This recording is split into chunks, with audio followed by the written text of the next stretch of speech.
The gateway hung in the void between galaxies, a structure so ancient that even the eldest races spoke of it only in whispered legends. For 300 cycles, the Galactic Council had tried to activate it. For 300 cycles, they had failed. The scanner stood at the gateway's entrance, a column of black material that seemed to absorb light itself. One by one, representatives from every known civilization had approached it, hoping to be deemed worthy of whatever lay beyond. One by one, they had been rejected. Commander Jothic of the Creel Empire stepped forward first, his scales gleaming with bioluminescent pride.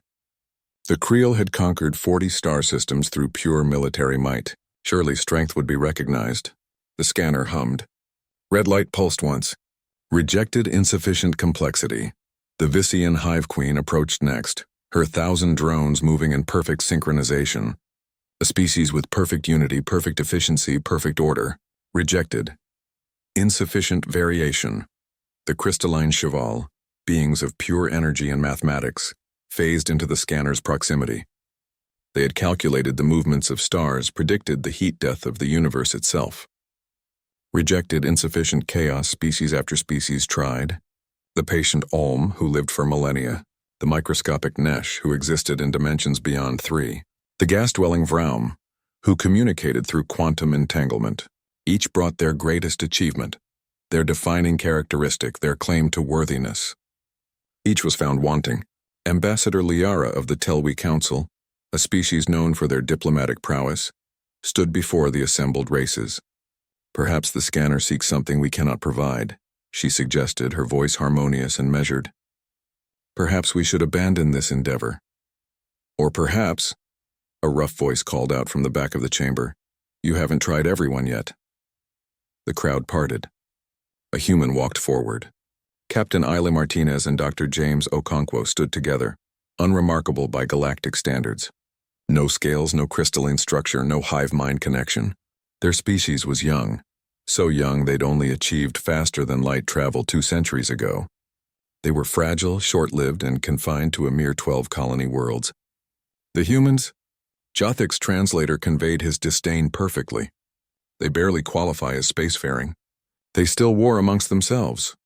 We do, Eiley admitted as she and James approached the scanner together. We also write poetry about it. We love, we hate, we contradict ourselves hourly.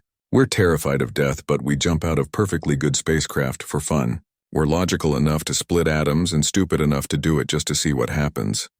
She stepped closer to the black column. We're survivors. 4 times we've nearly wiped ourselves out. 4 times we've pulled back from the brink.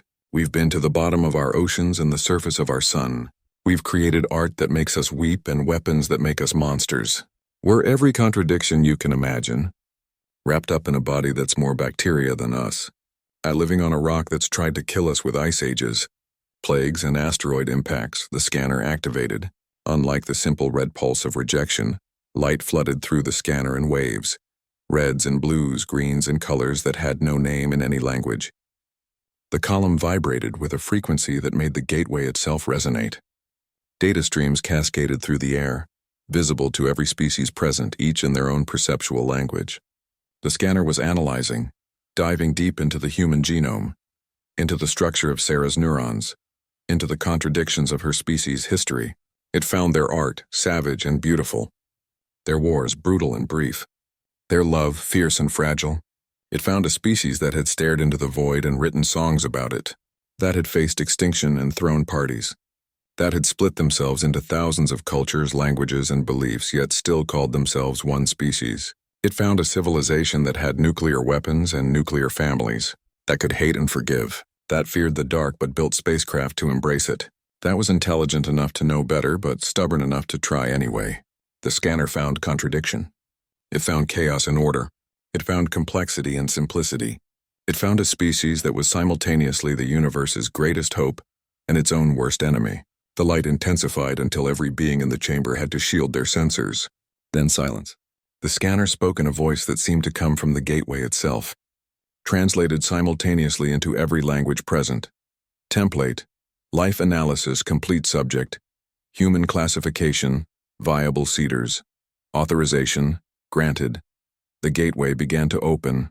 Jothic's mandibles clacked in confusion. Seeders? What does that mean? Sarah stared at the opening gateway, where light from another universe was beginning to spill through. She understood somehow. The gateway hadn't been looking for the strongest species or the smartest or the most unified. It had been looking for the species most like life itself, messy, contradictory, resilient, and above all adaptable. Life wasn't perfect. Life was the struggle between order and chaos. Life was the species that could thrive in the cracks, that could look at the impossible and say, "Watch me." "It means," Sarah said softly, "that someone thought we were ready to spread beyond this galaxy. Not because we're perfect, but because we're perfectly imperfect. Because we're survivors. Because we're life in all its beautiful, terrible, contradictory glory." The gateway stood fully open now, revealing vistas of uncharted space, of galaxies waiting, of possibilities endless and terrifying. Sarah Chen took a breath, fragile, human, alive, and stepped forward into the unknown. Behind her, the scanner's light dimmed, its purpose fulfilled. It had waited eons for a species that embodied the full spectrum of existence. Not the strongest, not the wisest, not the most peaceful, just the most alive. And humanity, in all its flawed magnificence, had finally arrived.